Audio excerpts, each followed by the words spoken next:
അക്കാഡമിയുടെ online ക്ലാസ്സിലേക്ക് സ്വാഗതം. നമ്മൾ +2 ജിയോഗ്രഫിയുടെ മൂന്നാമത്തെ അധ്യായം, അതായത് പോപ്പുലേഷൻ കോമ്പോസിഷൻ, ജനസംഖ്യാ ഘടന, അതിൻ്റെ രണ്ട്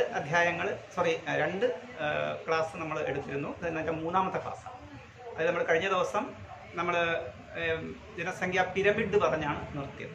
ഇന്ന് നമുക്ക് റൂറൽ ആൻഡ് അർബൻ കോമ്പോസിഷൻ.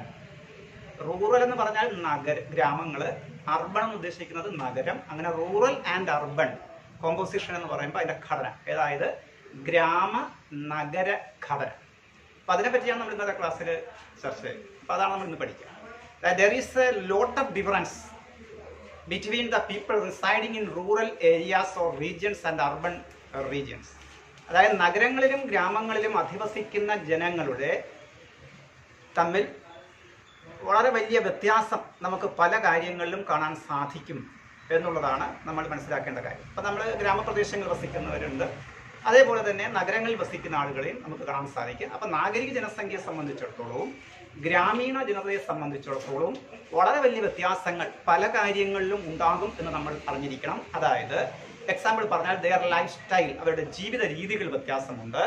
അതേപോലെ തന്നെ അവരുടെ ലൈവ്ലിഹുഡ്, അവരുടെ ജീവിത മാർഗങ്ങളിൽ വ്യത്യാസമുണ്ട്. ദെയർ സോഷ്യൽ സ്റ്റാറ്റസ്, അവരുടെ സാമൂഹിക അവസ്ഥകളിൽ വ്യത്യാസമുണ്ട്. അതേപോലെ ഡെൻസിറ്റി, ജനസാന്ദ്രതയിൽ വ്യത്യാസമുണ്ട്. അതേപോലെ തന്നെ ഓക്കുപ്പേഷൻ, അവരുടെ തൊഴിൽ സംബന്ധിച്ച് ഒരുപാട് വ്യത്യാസങ്ങളുണ്ട്. അതേപോലെ ലെവൽ ഓഫ് ഡെവലപ്മെന്റ്, അതായത് വികസന അവസ്ഥകളെ സംബന്ധിച്ച് ഗ്രാമത്തിലും നഗരത്തിലും വികസനത്തിന്റെ കാര്യത്തിലും. അപ്പം ഇങ്ങനെ നമ്മൾ ഇത്രയെങ്കിലും കാര്യങ്ങൾ നമുക്ക് ഇതുപോലെ ഗ്രാമങ്ങളിലും നഗരങ്ങളിലും സംബന്ധിച്ച്, ഇപ്പോൾ ഗ്രാമം എന്ന് പറയുമ്പോൾ ഇപ്പോൾ അകൽക്കുറി ഒരു ഗ്രാമമാണ്, ഇപ്പം തിരുവനന്തപുരം എന്ന് പറയുന്ന ഒരു നഗരമാണ്. അപ്പം നമുക്ക് തന്നെ സ്വാഭാവികമായിട്ടും അറിയാം ഇവിടെയും അവിടെയും തമ്മിൽ ഈ പറഞ്ഞ പല കാര്യങ്ങളിൽ ധാരാളം വ്യത്യാസമുണ്ട്. ഇപ്പോൾ വിദ്യാഭ്യാസത്തിൻ്റെ കാര്യം എടുത്താൽ ഇവിടത്തേക്കാൾ മികച്ച സൗകര്യങ്ങൾ നഗരങ്ങളെ സംബന്ധിച്ച് ലഭിക്കുമെന്ന് നിങ്ങൾക്ക് തന്നെ അറിയാം. അതേപോലെ തന്നെ ഡെവലപ്മെന്റ് കാര്യം എടുത്ത് നോക്കൂ, ഇവിടത്തേക്കാൾ ഒരുപാട് ഡെവലപ്മെന്റ് ആണ് അവിടെ നടക്കുന്നത് എന്ന് നമുക്ക് അറിയാൻ സാധിക്കും. അപ്പൊ ഇതാണ് പറയുന്നത്, there is a lot of difference between the people residing in rural area and urban areas. Their lifestyle are different. Their livelihood, social conditions, density, അതേപോലെ level of development, occupations etcetera shows great difference. ഈ രംഗങ്ങളിലെല്ലാം നമ്മൾ ഈ പറഞ്ഞ വിദ്യാഭ്യാസ കാര്യങ്ങളിലും ജീവിത നിലവാരത്തിലും ജീവിത മാർഗങ്ങളിലും തൊഴിലുകളിലും അതേപോലെ അവരുടെ സോഷ്യൽ കണ്ടീഷൻസിലും സാമൂഹിക അവസ്ഥകളിലുമെല്ലാം വളരെ വലിയ വ്യത്യാസങ്ങൾ നിങ്ങൾക്ക് കാണാൻ സാധിക്കും എന്നാണ്. ഇനി നിങ്ങൾ മനസ്സിലാക്കേണ്ടത്, when people are engaged in primary activities their areas is to be called rural എന്നാണ്. അതായത് ഒരു പ്രദേശത്തെ ഗ്രാമം എന്ന് സംബോധന ചെയ്യണമെങ്കിൽ പീപ്പിൾ, അതായത് ജനങ്ങൾ പ്രൈമറി ആക്ടിവിറ്റീസിൽ, അതായത് പ്രാഥമിക മേഖലയിലായിരിക്കും കൂടുതലും അവർ അവിടെ എൻഗേജ് ചെയ്യുന്നത്.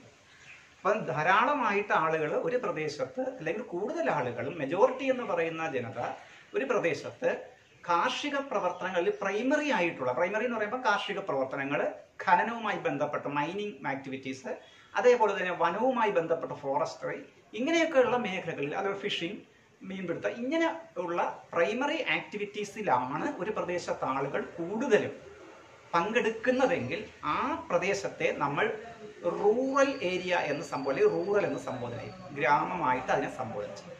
ക്ലിയർ ആയോ? When people are engaged in primary activities their area is to be called rural. അപ്പോൾ ഒരു പ്രദേശത്തെ ആളുകൾ കൂടുതലായിട്ടും പ്രൈമറി ആക്ടിവിറ്റീസ് ഞാൻ പറഞ്ഞു, കൃഷി സംബന്ധമായ കാര്യങ്ങൾക്ക്, ഖനന സംബന്ധമായ കാര്യങ്ങൾ, അതേപോലെ വനസംബന്ധമായ വിഭവങ്ങളുടെ ശേഖരണവുമായി ബന്ധപ്പെട്ട കാര്യങ്ങൾ, അതേപോലെ മീൻപിടുത്ത മേഖല, ഇങ്ങനെയൊക്കെ വരുന്നതിനെയാണ് പ്രൈമറി ആക്ടിവിറ്റീസ് അല്ലെങ്കിൽ പ്രാഥമിക മേഖല എന്ന് നമ്മൾ പറഞ്ഞു. ആ മേഖലയിലാണ് ഏറ്റവും കൂടുതൽ ആളുകൾ പങ്കെടുക്കുന്നതെങ്കിൽ നമ്മൾക്ക് ആ മേഖലയെ വിളിക്കുന്ന പേര് റൂറൽ എന്നാണ്.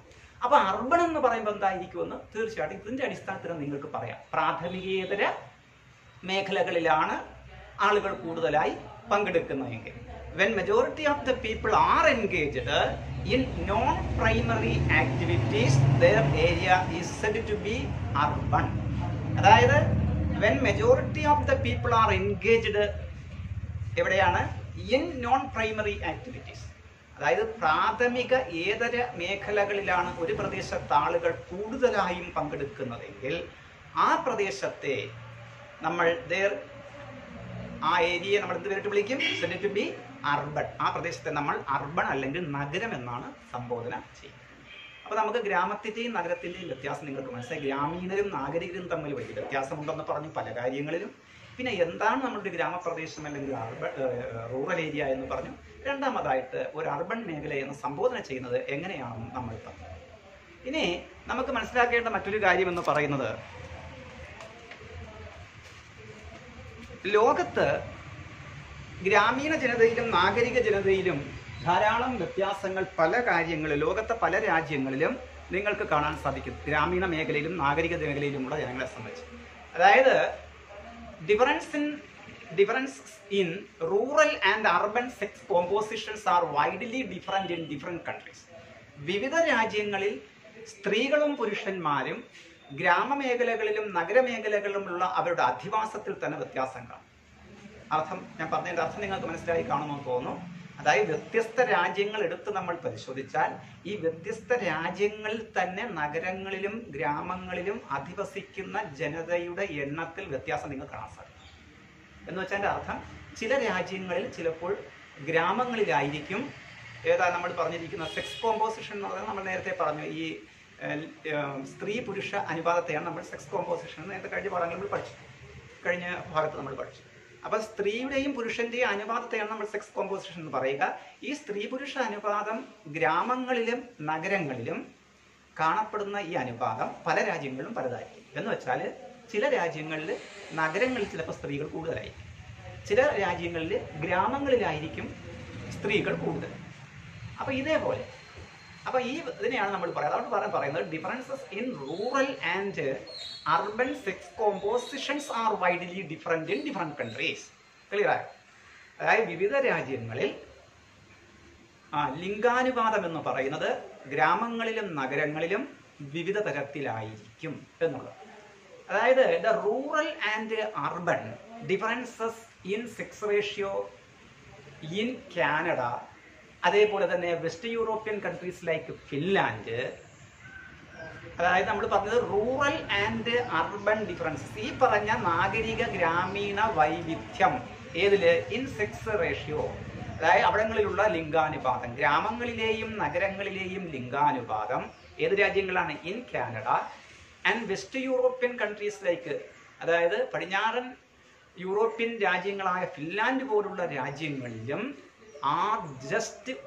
ഈ രാജ്യങ്ങളിൽ കാണപ്പെടുന്നതിന്റെ just opposite of those in Asian countries like Asian and African countries like Zimbabwe and Nepal.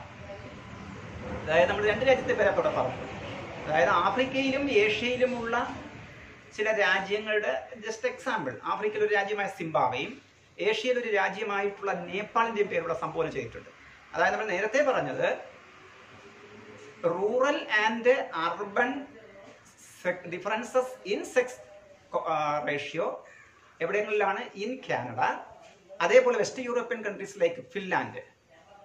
അതായത് ഫിൻലാൻഡ് പോലുള്ള പടിഞ്ഞാറൻ യൂറോപ്യൻ രാജ്യങ്ങളിലും അതേപോലെ തന്നെ കാനഡ പോലുള്ള രാജ്യങ്ങളിലും കണ്ടുവരുന്ന സ്ത്രീ പുരുഷ ലിംഗാനുപാതം എന്ന് പറയുന്നത് നേരെ വിപരീതമാണ് ഏഷ്യയിലെയും ആഫ്രിക്കയിലെയും രാജ്യങ്ങളായിട്ടുള്ള നേപ്പാളിലും സിംബാബ്വേയിലും കണ്ടുവരുന്നതെന്നാണ്.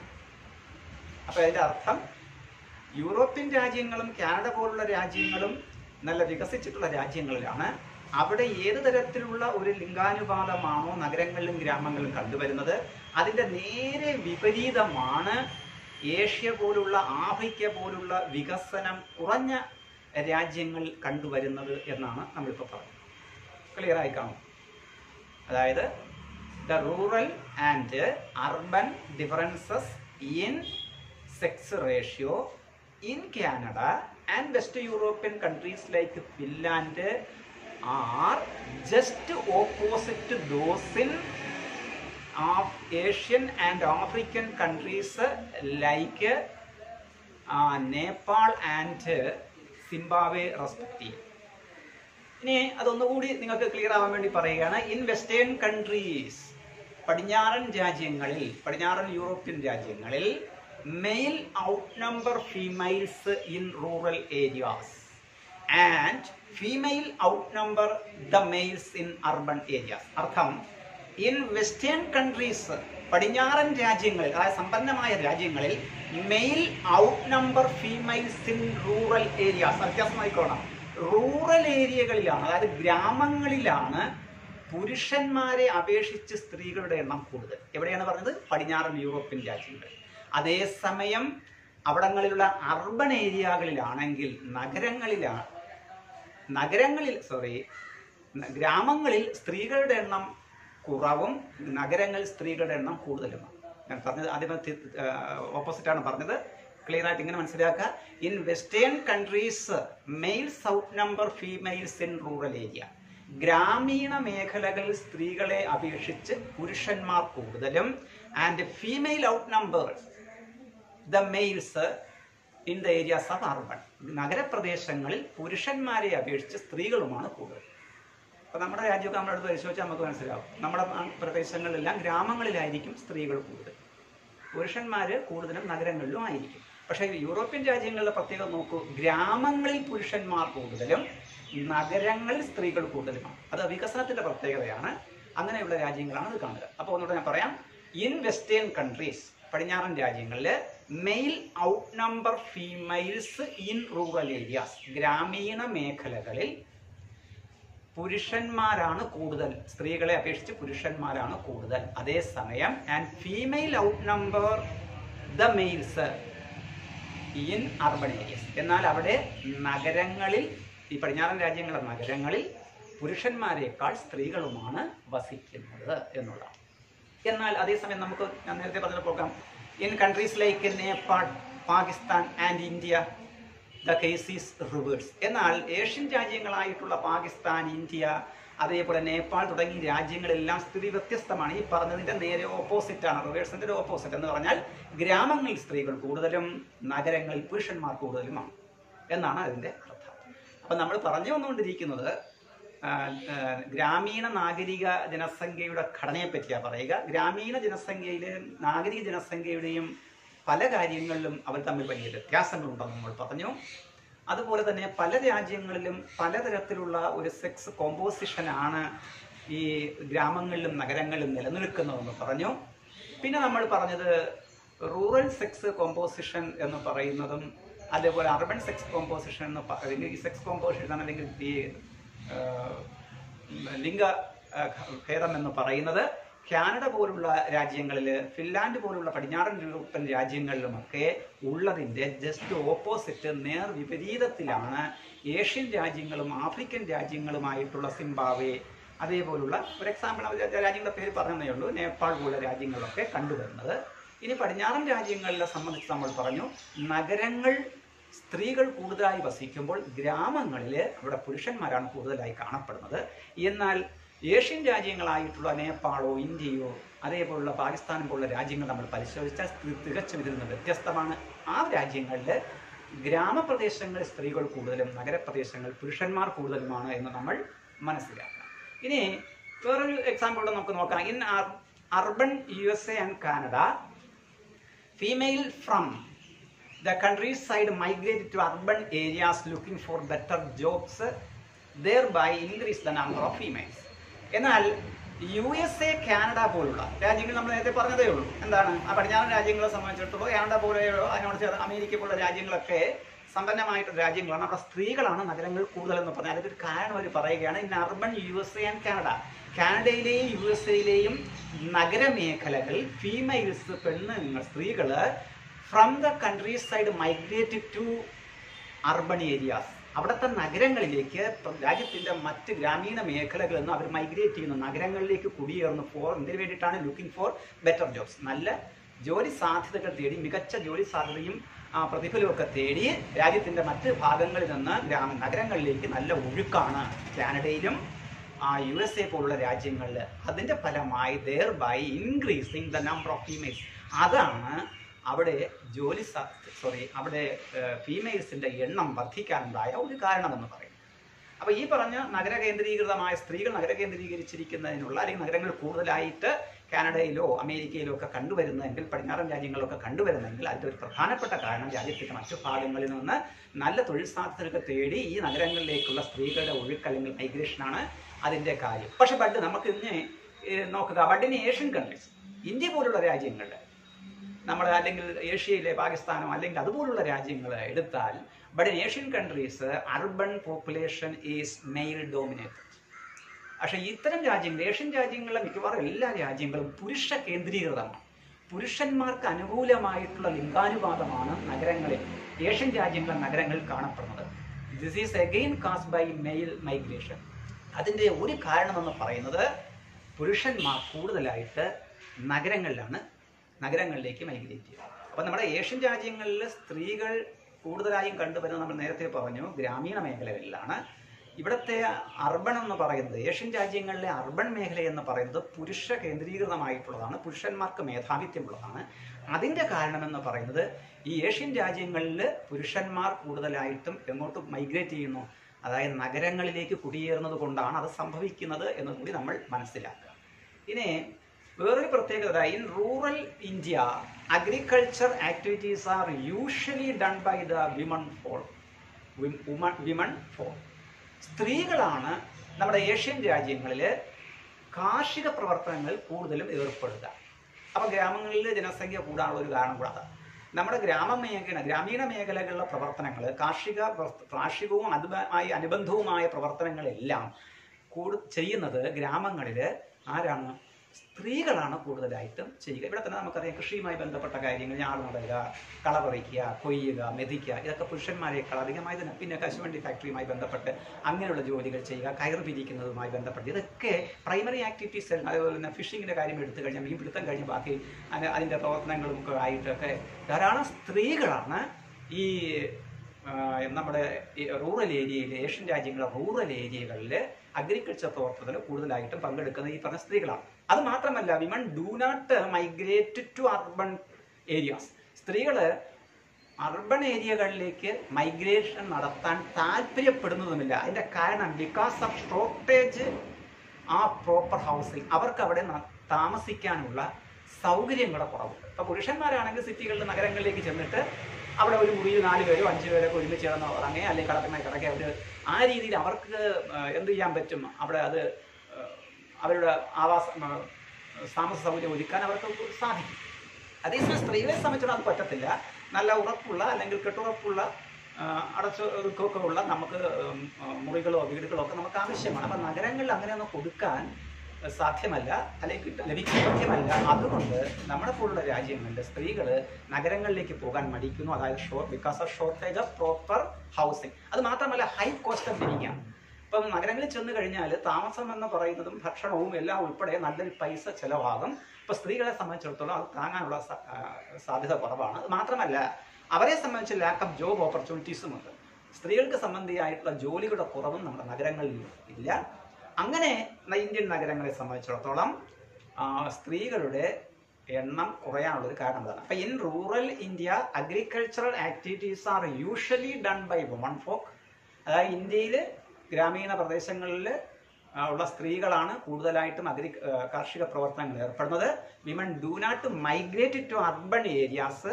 അവർ എന്ത് ചെയ്യുന്നില്ല, നഗരങ്ങളിലേക്ക് കുടിയേറാൻ മടിക്കുന്നു. ബിക്കോസ് കാരണം എന്ന് പറയുന്നത് ഷോർട്ടേജ് ഓഫ് പ്രോപ്പർ ഹൗസിംഗ്.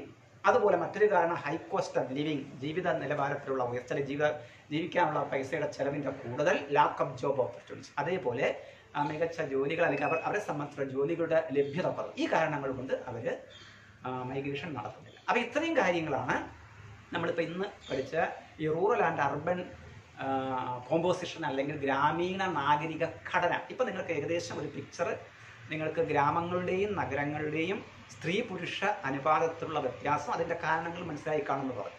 അപ്പം ഞാൻ നേരത്തെ പറഞ്ഞു, ഗ്രാമങ്ങളും നഗരങ്ങളും തമ്മിൽ വളരെ വലിയ വ്യത്യാസമുണ്ട്. അത് ആ വ്യത്യാസം ഏതെല്ലാം കാര്യങ്ങളിലാണെന്നും ഞാൻ പറഞ്ഞു.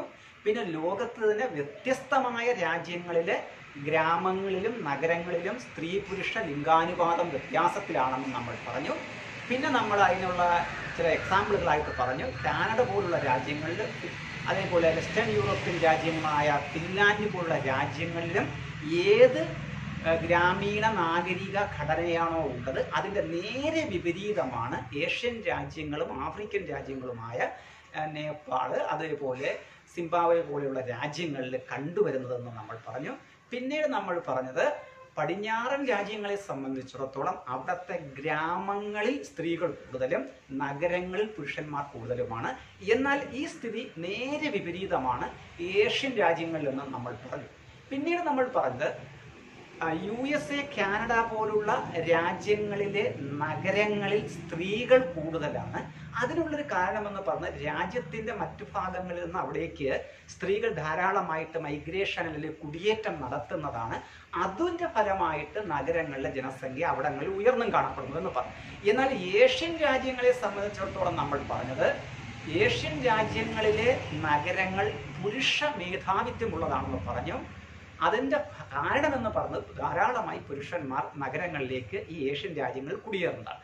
ഇനി നമ്മൾ പിന്നെ ലാസ്റ്റ് പറഞ്ഞു നിർത്തത് നമ്മുടെ രാജ്യത്ത് കാർഷികവും അതിൻ്റെ അനുബന്ധമായ പ്രവർത്തനങ്ങളും അധികമായി ചെയ്യുന്നത് സ്ത്രീകളാണെന്നും അവർ ഒരിക്കലും നഗരങ്ങളിലേക്ക് കുടിയേറാൻ വലുതായിട്ട് താല്പര്യപ്പെടുന്നില്ലെന്നും അതിനുള്ള കാരണം അവിടെ അവർക്ക് പ്രോപ്പറായിട്ടുള്ള താമസ സൗകര്യത്തിൻ്റെ ലഭ്യത കുറവും അതേപോലെ തൊഴിലവസരങ്ങളുടെ ലഭ്യത കുറവും അതേപോലെ ഉയർന്ന ജീവിത നിലവാരവുമാണെന്ന് നമ്മൾ പറഞ്ഞു. ഇനി നമുക്ക് ഇതിനകത്ത് അതിൻ്റെ ശേഷമുള്ളത് നമുക്ക് ഇനി പഠിക്കേണ്ടത് ലിറ്ററസിയാണ്. ലിറ്ററസി എന്ന് പറയുന്നത് നിങ്ങൾ കേട്ടിട്ടുള്ള ഒരു പദമാണ് സാക്ഷരത. കേരളത്തെ സംബന്ധിച്ചിടത്തോളം നമ്മൾ സാക്ഷരത വലിയ യജ്ഞമൊക്കെ നടത്തുകയും നമ്മൾ അങ്ങനെ ഭാരതത്തിൽ തന്നെ ഏറ്റവും ഉയർന്ന സാക്ഷരതയുള്ള സംസ്ഥാനമായിട്ട് മാറുകയൊക്കെ ചെയ്തു.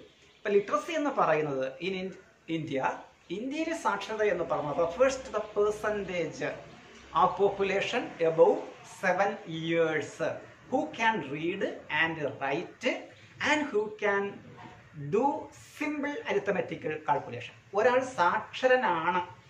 അപ്പം നിങ്ങൾ സാക്ഷരനാണോ എന്ന് ചോദിച്ചാൽ ഞാൻ ഈ പറഞ്ഞ കാര്യങ്ങൾ സാറ്റിസ്ഫൈഡ് ആയിരിക്കണം. എന്തൊക്കെ കാര്യങ്ങൾ പറഞ്ഞിരിക്കണം? 7 വയസ്സിന് മുകളിൽ പ്രായമുണ്ടായിരിക്കണം. നിങ്ങൾക്ക് സാമാന്യം അർത്ഥം മനസ്സിലാക്കി എഴുതാനും വായിക്കാനും അതേപോലെ തന്നെ ലഘു ഗണിതം, അതായത് കൂട്ടുക കുറയ്ക്കുക ഹരിക്കുക ഇങ്ങനെയൊക്കെ പറഞ്ഞ ലഘു ഗണിതവും അറിയുകയും വേണം. എങ്കിൽ നിങ്ങൾ ഒരു സാക്ഷരനാണ്. അപ്പം ലിറ്ററസി ഇൻ ഇന്ത്യ എന്ന് പറയുന്നത് refers to the percentage of population above 7 years who can read and write and who can do എന്തറിഞ്ഞിരിക്കണം? Simple arithmetic calculations. എങ്കിൽ നമുക്ക് ഒരാളിനെ എന്തിട്ട് വിളിക്കാൻ സാധിക്കും? സാക്ഷരനാണ് അല്ലെങ്കിൽ സാക്ഷരത നേടിയ ആളാണ് എന്ന് നമുക്ക് പറയാൻ സാധിക്കും. ഇനി ലിറ്ററസിയുടെ റേറ്റ് എന്ന് പറയുന്നത്, സാക്ഷരതയുടെ നിരക്കെന്ന് പറഞ്ഞ in A region is an indicator. Indicator എന്ന് വെച്ചാൽ അതൊരു സൂചകമാണ്. അത് ഒരു പ്രദേശം നന്നായിട്ട് സാക്ഷരത നേടിയിട്ടുള്ള ഒരു പ്രദേശമാണെങ്കിൽ ആ പ്രദേശത്തിൻ്റെ വികസന നിലവാരത്തിൽ അതായത് സാക്ഷരതയുടെ നിരക്ക് പ്രാധാന്യം അർഹിക്കുന്നതാണ് എന്ന് നമ്മൾ മനസ്സിലാക്കുക. അതുകൊണ്ട് literacy rate in A region is an indicator of its socio and economic development. ഒരു പ്രദേശത്തിൻ്റെ സാമൂഹികവും സാമ്പത്തികവുമായ വികസനത്തിൽ സാക്ഷരതയുടെ നിരക്ക് എന്ന് പറയുന്നത് ഒരു പ്രധാനപ്പെട്ട സൂചകമായി നമുക്ക് പറയാൻ സാധിക്കും. എന്ന് പറഞ്ഞാൽ അർത്ഥം എന്താണ്? അപ്പം നിങ്ങൾ അമേരിക്കൻ സമൂഹം എടുത്ത് നോക്കുക, അല്ലെങ്കിൽ ഇന്ത്യൻ സമൂഹം എടുക്കുക, പരിശോധിക്കുക. അവർ ആഫ്രിക്കയിലെ ഏതെങ്കിലും രാജ്യത്തിലെ നമ്മൾ നേരത്തെ പറഞ്ഞ സമൂഹം എടുത്ത് പരിശോധിക്കുക. അപ്പോൾ അവിടെയൊക്കെ നമുക്ക് കാണാം വിദ്യാഭ്യാസത്തിന് വളരെ വലിയ പ്രാധാന്യമുണ്ട് എന്ന് നിങ്ങൾ മനസ്സിലാക്കണം. ഇപ്പം സ്വാഭാവികമായിട്ടും വിദ്യാഭ്യാസത്തിൻ്റെ നിരക്ക് കുറഞ്ഞ രാജ്യങ്ങളാണ് ആഫ്രിക്കയും ഏഷ്യയും അതുപോലുള്ള രാജ്യങ്ങളും. അതേസമയം പടിഞ്ഞാറൻ രാജ്യങ്ങളും മറ്റ് യൂറോപ്യൻ രാജ്യങ്ങളോ അമേരിക്കയൊക്കെ നമ്മളെടുത്ത് പരിശോധിക്കുകയാണെങ്കിൽ ഉന്നതമായിട്ടുള്ള വിദ്യാഭ്യാസ സൗകര്യങ്ങളും ആ നില പുലർത്തുകയും ചെയ്തു. അപ്പോൾ ആ രാജ്യങ്ങളിൽ കൂടുതൽ വികസനം നടക്കുന്നതായി നിങ്ങൾ കാണാൻ സാധിക്കും. അപ്പോൾ വിദ്യാഭ്യാസത്തിലൂടെ മാത്രമേ എന്ത് ചെയ്യാൻ പറ്റും? ഒരാളിനെ മാറ്റി മറിക്കുന്നതിന് അല്ലെങ്കിൽ ഒരു സമൂഹത്തെ തന്നെ മാറ്റി മറിക്കുന്ന വിദ്യാഭ്യാസത്തിന് സാധിക്കും എന്ന് നിങ്ങൾ മനസ്സിലാക്കുക. അതുകൊണ്ട് നമ്മൾ പറയുന്നു literacy rate in A region is an indicator of its socio economic development എന്ന് നമുക്ക് പറയാൻ സാധിക്കും. അത് മാത്രമല്ല, ഇറ്റ് റിവീൽസ് ഇത് വെളിപ്പെടുത്തുന്നത് the standard of living of the people എന്നാണ്. അവിടുത്തെ ജനങ്ങളുടെ സ്റ്റാൻഡേർഡ് ഓഫ് ലിവിങ്, ജീവിത നിലവാരത്തെ അത് കാണിക്കുക കൂടി ചെയ്യുന്നു എന്നും നമ്മൾ മനസ്സിലാക്കേണ്ടതായിട്ടുണ്ട്. അത് മാത്രമല്ല, സോഷ്യൽ സ്റ്റാറ്റസ്, അവരുടെ സാമൂഹിക പദവി, അങ്ങനെയുള്ള രാജ്യങ്ങളിലാണ് നമ്മൾ നേരത്തെ പറഞ്ഞ പടിഞ്ഞാറൻ രാജ്യങ്ങളെ സംബന്ധിച്ചിടത്തോളം സ്ത്രീകൾക്ക് സമൂഹത്തിൽ ഉന്നതമായ സാമൂഹിക പദവി കൊടുത്തിട്ടുണ്ട്, നമ്മുടെ രാജ്യങ്ങളെ പോലെയല്ല. അപ്പോൾ ഈ മൊത്തത്തിലുള്ള ജനങ്ങളുടെ പദവി, അതോടൊപ്പം തന്നെ സ്ത്രീകളുടെ സാമൂഹിക പദവി, അതായത് social status enjoyed by women, അതുമാത്രമല്ല എഡ്യൂക്കേഷൻ ഫെസിലിറ്റീസ്, നമുക്ക് വിദ്യാഭ്യാസ സൗകര്യങ്ങൾ, ഉയർന്ന വിദ്യാഭ്യാസ സൗകര്യങ്ങളുടെ ലഭ്യത എന്ന് പറയുന്നത് ഇങ്ങനെയുള്ള സമൂഹങ്ങളിലായിരിക്കും കാണുന്നത്. And even in the different policies of the government. അത് മാത്രമല്ല ഓരോ രാജ്യവും അവരുടെ വികസന പരിപാടികൾ, നയങ്ങൾ നടപ്പിലാക്കുന്നതും ഈ പറഞ്ഞ സാക്ഷരതയുടെ നിരക്കിന്റെ അടിസ്ഥാനത്തിലാണ് എന്ന് നമ്മൾ മനസ്സിലാക്കുക. അപ്പോൾ നമുക്കിങ്ങനെ പറയാം, ലിറ്ററസി എന്ന് പറയുന്നത്, അപ്പോൾ ലിറ്ററസിയെ പറ്റിയാണ് നമുക്ക് ഇത്രയും കാര്യങ്ങളാണ് പഠിക്കാനുള്ളത്. ലിറ്ററസി അല്ലെങ്കിൽ സാക്ഷരത എന്ന് പറയുന്നത് in India refers to the percentage of population above 7 years who can read and write and who can do simple arithmetic calculations. അപ്പോൾ എഴുതാനും വായിക്കാനും അറിഞ്ഞിരിക്കണം, ലഘുഗണിതം അറിഞ്ഞിരിക്കണം, ആള് 7 വയസ്സിന് മുകളിലുള്ളതുമായിരിക്കണം, എങ്കിൽ അയാൾ ഒരു സാക്ഷരനാണെന്ന് പറയാം. അത് മാത്രമല്ല ലിറ്ററസിയുടെ റേറ്റ് എന്ന് പറയുന്നത് in A region is an indicator of the socio economic development. ഒരു പ്രദേശത്തിന്റെ സാമ്പത്തിക വികസനത്തിന്റെ അടിസ്ഥാനം എന്ന് പറയുന്നതും സാക്ഷരതയാണെന്ന് പറഞ്ഞു. അത് മാത്രമല്ല it reveals the standard of living of people, social status enjoyed by women, educational facility and even the difference policies of the government. അപ്പോൾ സ്ത്രീകളുടെ ഉന്നതമായ സാമൂഹിക പദവിയെ കാണിക്കുന്നു, ആ സമൂഹത്തിലെ മനുഷ്യരുടെ പൊതുവായ അവസ്ഥയെ കാണിക്കുന്നു, അതേപോലെ വിദ്യാഭ്യാസത്തിന്റെ സ്ഥാപനങ്ങളുടെയും വിദ്യാഭ്യാസ സൗകര്യങ്ങളുടെയും ലഭ്യതയെ കാണിക്കുന്നു, ഗവൺമെന്റിന്റെ നയങ്ങൾ നടപ്പിലാക്കുന്നത് സംബന്ധിച്ചുള്ള കാര്യങ്ങളും ഇതുമായി ബന്ധപ്പെട്ടായിരിക്കും കണ്ടുവരും. അപ്പോൾ നമ്മൾ ഇന്ന് പഠിച്ചത് ഈ 2 കാര്യങ്ങളാണ്. നാഗരിക, ഗ്രാമീണ, റൂറൽ, അർബൻ നമ്മൾ കോമ്പോസിഷനും അതുപോലെ ലിറ്ററസിയുമാണ് പഠിച്ചത്. ഇനി ഇതിൻ്റെ തുടർന്ന് ബാക്കി ഭാഗം നമുക്ക് അടുത്ത ക്ലാസ്സിൽ നമുക്ക് ചർച്ച ചെയ്യാം. ഇന്ന് ഈ ക്ലാസ്സിൽ അവസാനിക്കുന്ന എല്ലാവർക്കും നമസ്കാരം.